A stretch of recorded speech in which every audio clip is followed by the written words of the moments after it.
Subscribe करें KP news channel को। Notification के लिए बेल आइकन जरूर दबाएं।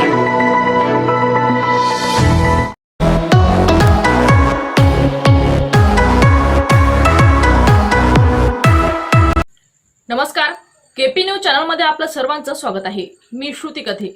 पाहूया त्याच्या काही ठळक बातम्या। महाराष्ट्र प्रदेश असंगठित कामगार कांग्रेस ने महाराष्ट्र के मुख्यमंत्री उद्धव ठाकरे को पत्र लिखकर ऑटो रिक्शा चालकों की मांग सामने रखी। महाराष्ट्र प्रदेश असंगठित कामगार कांग्रेस ने महाराष्ट्र के मुख्यमंत्री उद्धव ठाकरे को एक पत्र लिखकर ऑटो रिक्शा चालकों और महिलाओं की समस्याओं से अवगत कराया है और कुछ मांग रखी है। उल्लेखनीय है कि कोरोना काल में लॉकडाउन की वजह से पिछले कई महीनों से ऑटो रिक्शा वालों के काम और उनकी आय पर गहरा बुरा असर पड़ा है। सरकार की ओर से उन्हें आर्थिक तंगी से निकालने के लिए एक्शन लेना चाहिए। इसके अध्यक्ष मो बद्रुजम्मा ने मुख्यमंत्री उद्धव ठाकरे को लिखे पत्र में मांग की है कि ऑटो रिक्शा होल्डर्स को सरकार कई तरह की फीस एक साल के लिए माफ करे, जैसे licence fee, renewal fee, passenger transport fee, vehicle registration fee जो आरटीओ से लगाई जाती है। ऑटो रिक्शा खरीदने के लिए गए लोन की ईएमआई अगले 6 महीने न लिए जाए। इस मामले में सरकार की ओर से तमाम बैंकों और फाइनेंशियल कंपनियों को आदेश दिया जाए। दूसरे वेलफेयर बोर्ड की तरह ऑटो रिक्शा चालकों की भलाई के लिए एक वेलफेयर कारपोरेशन का गठन किया जाए। तेल की कीमतों के अनुसार पैसेंजर का किराया फिक्स किया जाए। आर्थिक तंगी के कारण 9 ऑटो रिक्शा चालकों ने खुदकुशी कर ली थी। उनके परिवार को सरकार 10 लाख रुपए की मदद करे। महाराष्ट्र प्रदेश असंगठित कामगार कांग्रेस ने महाराष्ट्र के मुख्यमंत्री उद्धव ठाकरे को यह पत्र लिख कर दिया है। साथ ही इसकी कॉपी महाराष्ट्र सरकार के लेबर मिनिस्टर, ट्रांसपोर्ट मिनिस्टर और लेबर कमिश्नर को भी दी है। मुंबई संवाददाता शमा ईरानी की एक खास रिपोर्ट। महाराष्ट्र प्रदेश असंगठित कामगार कांग्रेस ने इस राज्य में कोरोना लॉकडाउन से प्रभावित असंगठित क्षेत्र में काम करने वाले कामगारों की समय समय पर आवाज बनकर सरकार को दखल लेने पर मजबूर किया। आज उसी प्रकार से महाराष्ट्र में ऑटो रिक्शा चालक जो कि इस लॉकडाउन के चलते बहुत प्रभावित हुए, उनकी आज बहुत बुरी दुर्दशा है। हमने देखा है कि उनके घर की जो आर्थिक परिस्थिति है वो गंभीर होते चले जा रही है। उनके बच्चों के जो एजुकेशन जो ऑनलाइन चल रही है, फीस भरने के लिए पैसा नहीं है। इलेक्ट्रिक बिल भरने के लिए उनके पास पैसा नहीं है। ऑटो रिक्शा जो उनका कर्ज पे लिया है बैंक से, उसकी किस्त भरने के लिए, ईएमआई भरने के लिए उनके पास पैसा नहीं है। भुखमरी की उनकी आज हालत है।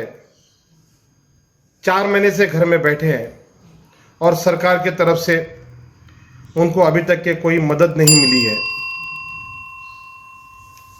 आज महाराष्ट्र में मजबूर होकर जिस प्रकार से इस राज्य में पिछले सरकार में जो शेतकरियों ने आत्महत्या की, उसी प्रकार से आज मजबूर होकर इस राज्य का ऑटो रिक्शा चालक मालक यहाँ आत्महत्या कर रहा है। इस राज्य में 4 आत्महत्या इस ऑटो रिक्शा चालक मालक ने की है। हम उसका समर्थन नहीं करते हैं, परंतु वो किस लिए आत्महत्या करने पर मजबूर है, उसका समाधान हमको ढूंढना पड़ेगा। आज हमने पूरे महाराष्ट्र में 28 तारीख को राज्यव्यापी आंदोलन का हमने शुरुआत की है। लाइव आंदोलन है। Hashtag voice of auto rickshaw owner and driver workers के लिए हमने ये आंदोलन रखा है। मेरी सभी महाराष्ट्र के ऑटो रिक्शा चालकों से और उनके यूनियन से अपील है इस वीडियो के माध्यम से कि वो लोग इस अभियान का हिस्सा बने और वो लोग जो सामाजिक कार्य में अग्रसर रहते हैं, जिनको इस राज्य के असंगठित क्षेत्र के कामगारों की चिंता होती है, मैं उन सब से यह अपील करना चाहूँगा कि वो लोग आने वाले 28 तारीख को फेसबुक के माध्यम से, ट्विटर के माध्यम से, इंस्टाग्राम के माध्यम से महाराष्ट्र शासन को, महाराष्ट्र के मुख्यमंत्री को और महाराष्ट्र के लेबर मिनिस्टर को, परिवहन आयुक्त को ये संदेश पहुंचे कि महाराष्ट्र में ऑटो रिक्शा चालक मालक की गंभीर समस्या हो रही है और वो समस्या को निपटाना जरूरी है। इस प्रकार का मैसेज हमको देना है। मेरी दोबारा आप सबसे अपील है कि आप सब लोग इस अभियान का हिस्सा बने और इस अभियान को सक्सेस करें। हम लोग ये मांग जब तक के सरकार पूरी नहीं करेंगी, इसी तरीके से ऑटो रिक्शा वालों के लिए खड़े रहेंगे। इसी तरीके से हर वो असंगठित कामगार जो इस लॉकडाउन के चलते परेशान है, उसके साथ में हम कंधे से कंधा मिलाकर खड़े रहेंगे। उनकी समस्याओं को लेकर सरकार के सामने इसी प्रकार से आते रहेंगे।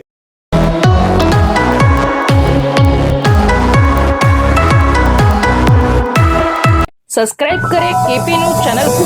नोटिफिकेशन के लिए बेल आइकन जरूर दबाएं।